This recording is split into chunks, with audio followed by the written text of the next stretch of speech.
సురేష్ వర్మ తెలుగుదేశం పార్టీలోకి జాయిన్ అవ్వడం ఒక శుభసూచకంగా భావిస్తూ ఈ కార్యక్రమానికి ఇక్కడ విచ్చేసిన ప్రజలందరికీ కూడా పేరు పేరున నేను ధన్యవాదాలు నమస్కారాలు తెలియజేసుకుంటూ, చేనేత కార్మికులు అన్న వాళ్ళు ఈ రోజు చాలా దుర్భరమైన పరిస్థితులు ఎదుర్కొంటున్నారు.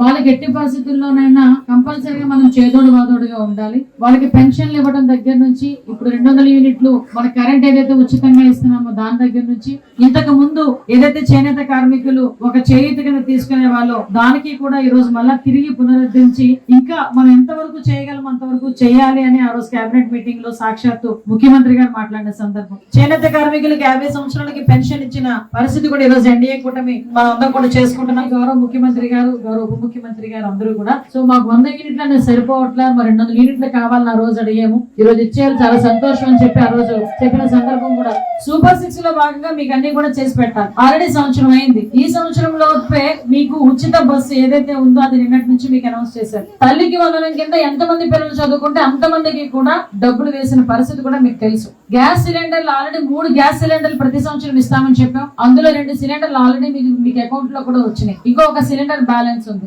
చాలా మంది ఇక్కడ వాటర్ కి ఇబ్బంది పడుతున్నాం అని చెప్పిన సందర్భం. నిజంగా నేను ఒకసారి ఏఈ గారితో మాట్లాడతానండి. రేపే వచ్చి ఒకసారి ఏఈ గారు వాళ్ళు కూడా సోమవారం మంగళవారంలో ఒకసారి ఏఈ గారిని పంపించి ఏ సోర్స్ నుంచి ఇక్కడికి వాటర్ తీసుకొస్తే కనుక ప్రజలు ఇబ్బంది పడకుండా ఉంటారో ఆ సోర్స్ ఒకసారి నాకు చెక్ చేయించండి. దానికి ఎస్టిమేషన్ వేసి పంపిస్తే ఇమీడియట్ గా మీకు వాటర్ కి ఇంటింటికి కుళాయికి కొంచెం టైం పట్టినా ఇమీడియట్ గా మీకు వాటర్ ప్రాబ్లం లేకుండా చేసుకునే బాధ్యత మేము తీసుకుంటాం. ఇంటింటికి కూడా కుళాయి ఇచ్చే బాధ్యత కూడా మేము తీసుకుంటాం.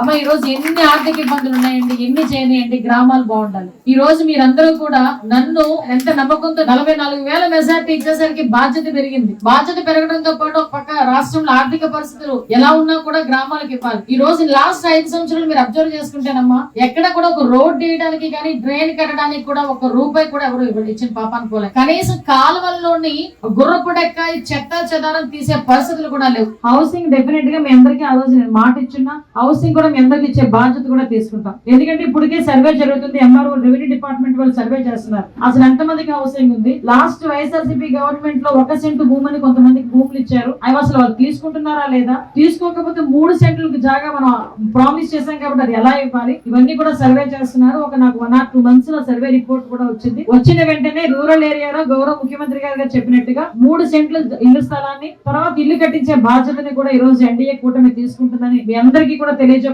ఈ గ్రామ అభివృద్ధికి ఎన్డీఏ కూటమి తరఫున మీ ప్రెసిడెంట్ సురేష్ వర్మ గారికి, మీ పెద్దలందరికీ కూడా మేము కంపల్సరిగా చేదోడు వాదోడుగా ఉండి సపోర్ట్ చేస్తామని మీ అందరి దగ్గర తెలియజేసుకుంటూ సెలవు తీసుకుంటానమ్మా. జై హింద్.